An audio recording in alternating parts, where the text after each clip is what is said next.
Before now, prior to this administration, tourism was purely for leisure. The ministry was just for entertainment. The cultural troop was the only activity of the ministry. But after the advent of this administration, everything changed. The vision of this administration, ably led by His Excellency Dr. Peter Ndubisimba, is to make Enugu a destination hub, to make Enugu the conferencing hub.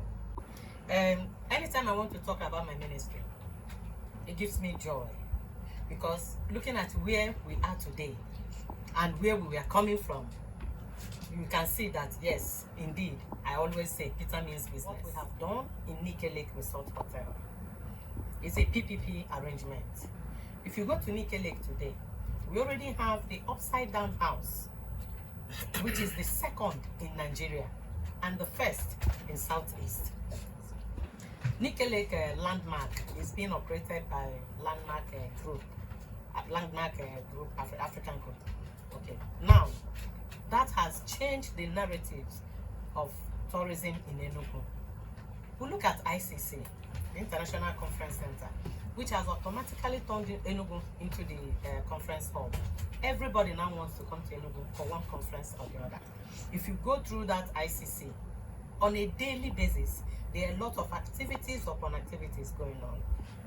Let's look at our presidential hotel, which I am very passionate about. Presidential hotel was dead and buried. We had already given up hope. That place became a hideout for mad people and armed robbers. But today, it is not just standing. My prayer is that the lights that we have lit there will never go off again. It will never dim again. These are just few on hospitality. Of course, I will not forget the ongoing, international hotel, 5-star hotel at ICC, at the ICC too. There's about 350 rooms, okay, to be managed by Marriott, because you cannot have international airports, international conference center, the international hospital, and you will not have an international hotel, a 5-star hotel. As we speak today, there's no 5-star hotel in Enugu. But by the time we complete the Marriott hotel, you will see that everything in Enugu concerning hospitality will experience the life into the creative economy. Before now, our nightlife was dead. Before now, there were no festivals, there were no activities. But as I speak to you, this year's Christmas, from second week of November to December, to last weekend in December, is already filled up. Yes, we have the Vado show this year. We'll have a Aguero Banks show, of course, Jerry's show, of course, Cola Boys show, and MC Monica's show. Everywhere is filled up. And then we'll always end with our roadblock. So in the creative economy section, we are doing very well. We are doing exceptionally well. This year, we are going to host NAFest again. It was meant to be last year, but it was postponed. Now it's coming back in November. Of course, you know about the sports festival that is coming up. Of course, in Do November. I want to talk about all the festivals? Upper Festival, Abacha Festival, Azonto Festival. It's been festival upon festival, Mon Festival, New Yam Festival. So, in regards to the creative economy and the culture, I mean, is good. What is happening in the tourism sector is part of the holistic strategy to move Enugu's GDP from $4.4 billion to $30 billion by 2031. Excuse me. And in doing that, you have to open your hands to welcome people, welcome both investors and tourists. And His Excellency's policy is also to welcome over 3 million visitors in a year. And to do that, you must open up tourism. You must open up the state for people to explore, for people to come and view. And if you look at the actions the government has taken in the tourism sector, it directs, it speaks to that policy, it speaks to that vision of His Excellency. Enugu, we don't just have our own monastery. We have a waterfall attached to it. We have the Cross of Hope.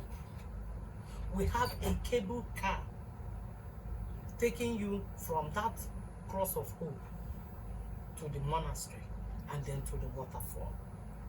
My dear sister, what to expect in Enugu will be unimaginable.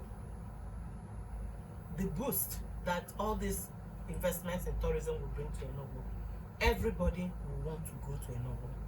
Even as we are now, we've started marketing. We've started doing the marketing. I know a number of people who want to come and see the zip line and ride the zip line, because it is the first in Nigeria, is nowhere. So tourism brings development. Tourism brings job creation. Tourism brings IGR. That woman that is selling up near Ugochi Pine Forest, maybe now she sells only one basket of okpa. By the time you see 1,000 people in Ugochi a day, 3,000 people in Ugochi a day, like the cable car will carry 2,500 people a day, because it will run for 10 hours and each trip is 250 people. Each trip? Yes. 250 people? 250 people per hour. That's a lot. That's a lot. That will give you an idea of what tourism is all about. Tourism alone can sustain Enugu State IGR. People to be receptive to our guests, to be receptive to our tourists, because as the government is making huge effort to ensure that Enugu is a tourist center, a whole tourist center, we also need to look at tourism as a business. For instance, the Iwaji, the Mount Festival, all those things need to be revived, because they bring in people. They bring people from diaspora, they bring friends and well-wishers, they bring their relatives from where they are residing to come to and participate. So our people should look at all those pocket of events as important as they are, because they also add to what the government is doing and add value to it. Enugu is already on the map, but by this time next year, you are talking about 10 years. 10 years. That is too far.